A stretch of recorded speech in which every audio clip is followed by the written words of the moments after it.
안녕하십니까. 2019년 9월 5일 목요일입니다.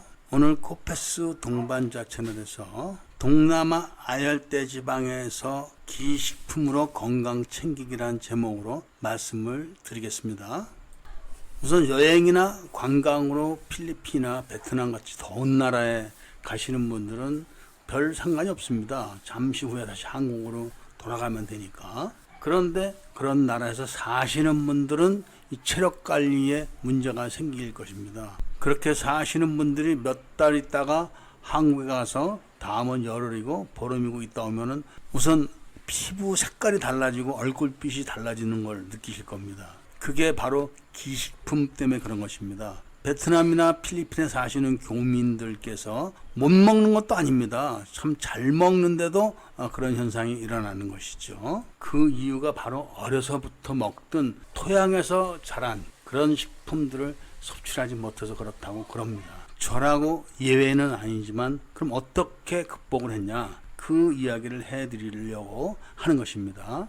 사실 이야기가 나왔으니까 이야기를 드리지만 한국에 가서 우리가 식품을 사서 먹는다 그래도 다 수입품이고 중국에서 들여온 음식이 대부분입니다. 그래도 한국 가서 음식을 먹고 오면은 좀 낫다 이렇게 말씀하신 분들이 많으신데 그것이 바로 그 토양에서 자란 음식 재료들이 많기 때문에 그런 것입니다. 그럼 필리핀이나 베트남 같이 아주 더운 지방에서 사는 분들은 어떻게 그럼 해결을 해야 되느냐 그 말씀을 드리겠습니다. 한국에서 우리가 살 때 더운 여름에는 많은 냉국을 먹습니다. 그리고 냉국은 반드시 식초가 들어갑니다. 이렇듯 동남아시아 사람들은 음식을 먹을 때 많은 식초를 먹더라고요.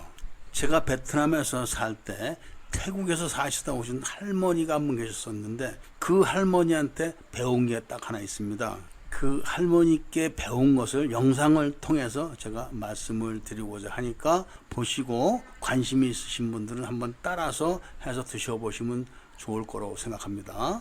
우선 동남아 사람들도 쌀을 주식으로 합니다. 그리고 그 사람들도 파, 마늘, 고추, 양파 이런 거를 먹는데 한국 사람들처럼 많이 먹지는 않습니다. 바로 이런 양념에 들어가는 기본적인 음식들이 기식품이 되는 것입니다. 그러니까 그 할머니께서 말씀하시기를 우선 한국에서 음식할 때보다 이런 양념을 많이 쓴다고 합니다. 한국에서 음식을 할 때 들어가는 양보다 2배 정도를 쓰면은 그렇게 기운을 쓰는데 지장이 없다고 그런 말씀을 하실 때 저는 그 당시에는 그냥 흘려들었었죠. 그러면서 최근 들어서 제가 음식을 직접 하기 시작하면서부터 그 생각을 떠올려 가지고 그대로 한번 따라서 해봤습니다. 그때 배운 게 바로 오이를 가지고 만드는 동남아식 건강식품입니다. 이번 영상에서 나오는 그 오이 냉국은 필리핀산 오이 2개, 그 다음에 하얀색 양파 하나, 보라색 양파 하나, 그리고 마늘 1통, 그 다음에 고추가 4개 들어갑니다. 그리고 식초하고 설탕을 또 준비를 하셔야 됩니다. 영상에서 보시는 것처럼 오이 2개를 껍질을 다 까야 됩니다. 이렇게 필리핀 오이는 껍질이 억셉니다. 그래서 껍질을 다 까서 그 다음에 열십자로 잘라서 속에 있는 씨를도 다 빼야 됩니다. 씨가 호박씨 같아서 먹지를 못합니다. 그 다음에 보시는 영상처럼 준비하셨던 고추, 그 다음에 양파, 마늘을 잘 손질을 해서 저렇게 영상에 보는 것처럼 잘 모아 놓으시면 됩니다. 저렇게. 그런데 그 마지막에 보실 때 양파 껍데기가 2개가 있습니다. 보라색 양파 껍데기 하나하고 하얀색 양파 껍데기. 여기가 굉장히 중요한 대목입니다.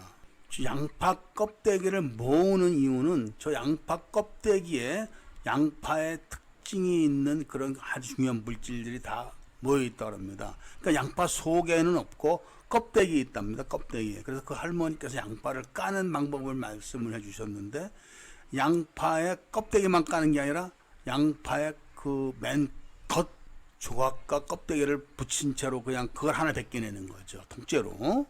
그렇게 모아놓는 이유는 나중에 영상 맨 나중에 다시 설명을 드리기로 하겠습니다. 저렇게 양파의 맨 껍데기하고 양파 껍질을 같이 붙인 채로 뜯어내는 겁니다. 그래서 저렇게 모아놓는 것이죠. 이렇게 준비한 재료를 저렇게 손질을 해놓고 그 다음에는 물에다가 식초를 타가지고 거기다 또 설탕을 자기 입맛에 맞게 희석을 시켜야 되는데 그 양은 바로 저 손질해 놓은 재료 양의 반만큼만 준비하시면 됩니다. 그러니까 저 재료가 100cc 분량이다 하면 50cc 물을 준비하는 것이죠. 그리고 거기다가 코코넛 식초를 작은 컵을 이용해서 부으면서 자기 입맛에 맞도록 조절을 해야 됩니다. 신 거를 좋아하는 사람은 좀 더 시게, 또 신 거 아주 싫어하면 좀 덜 들어가게 이렇게 해놓고 거기다가 설탕을 자기 입맛에 맞게, 단 거 좋아하시는 분들은 또 많이, 좀 단 거 싫다 그러면 자기 입맛에 맞는 정도로 조절을 해놓는 겁니다. 그 총 물량이 바로 저 손질해놓은 야채의 딱 반 정도가 돼야 됩니다. 그 다음에는 그걸 끓입니다. 끓기 시작하자마자 그 물을 바로 저 야채에다 붓는 겁니다. 그대로. 그렇게 끓는 거를 갖다 부어도 오이가 쪼그라들거나 이러질 않습니다. 신기합니다. 그리고 좀 기다리면 이제 식습니다. 그때 그걸 뚜껑을 덮어가지고 냉장고에 넣어서 한 이틀 정도만 놔두면은 물이 꽉 찹니다. 그러니까 분명히 그 손질해 놓은 야채에 반 정도 되게 부었는데 이틀 있다가 열어보면은 뚜껑을 물이 꽉 차 있는 거죠. 근데 그만큼 이제 신기운이 작아진 거죠. 물이 늘어나가지고. 그때 이제 저 오이들을 적당한 양을 덜어내는 거죠. 오이, 고추, 양파, 마늘 이런 거를, 그리고 그 국물까지 덜어내서 식사 중에 또는 식사를 다 끝내고 후식으로 드시면 아주 시원하고 맛있고 좋습니다. 그리고 동남아 마늘과 고추가 얼마나 맵습니까? 그래서 저렇게 해놓으면은 그런 것이 다 빠져가지고 먹을만 합니다. 그러니까 음식을 만들 때도 한국에서 먹을 때보다 2배 정도의 그 양념 재료, 파, 마늘, 양파, 고추 뭐 이런 것들을 2배 정도 더 해서 드시면서 또 후식으로 저렇게 드시면은 이 기식품의 효과를 100% 낼 수가 있습니다. 그리고 식초를 이렇게 끓이자마자 갖다 들이붓는 것이 필리핀에서는 아차라라는 김치를 만들 때 그렇게 합니다. 아무래도 열대지방에 사는 사람들이라 그 신 것을 먹는 방법은 우리보다 좀 뛰어난 것 같습니다.